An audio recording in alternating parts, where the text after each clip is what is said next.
পুরুষের জীবনে এমন একটা সময় আসে তখন আর শরীরের শক্তি থাকে না, পকেটে জোর থাকে না। এতদিন যাদেরকে খাইয়েছিল, যাদের কথায় নেচেছিল, তারা কেউ পাশে থাকে না। পাশে থাকে একমাত্র ওই অবলা নারী, তার স্ত্রী, যাকে সে দিনের পর দিন অবহেলা করেছিল।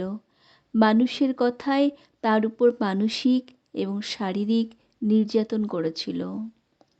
পুরুষকে জন্ম দেন একজন নারী, আবার সেই পুরুষের শেষ সময়টায় পাশে থেকে সুন্দর একটা মৃত্যু উপহার দেয় একজন নারী। একজন পুরুষের শারীরিক শক্তি এবং পকেটের জোর যতদিন থাকবে ততদিন সে তার স্ত্রীকে মানুষ বলে মনে করে না। যখন এসবে ভাটা নেমে আসে তখন তার হুঁশ ফেরে, কে তার আপন আর কে তার পর।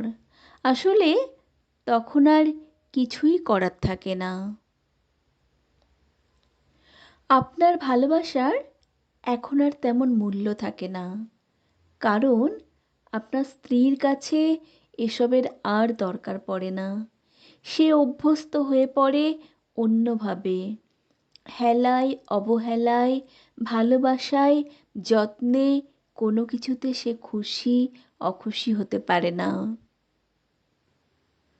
সংসার এক মায়ার বন্ধন।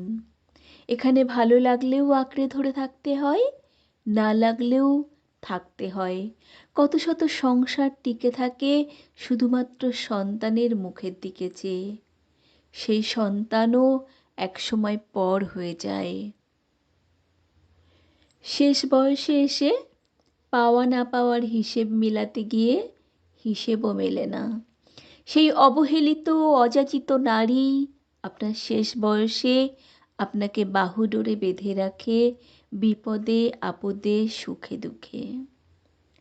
আজ থেকেই সতর্ক হন, নিজের সহধর্মিণীকে মূল্য দিন।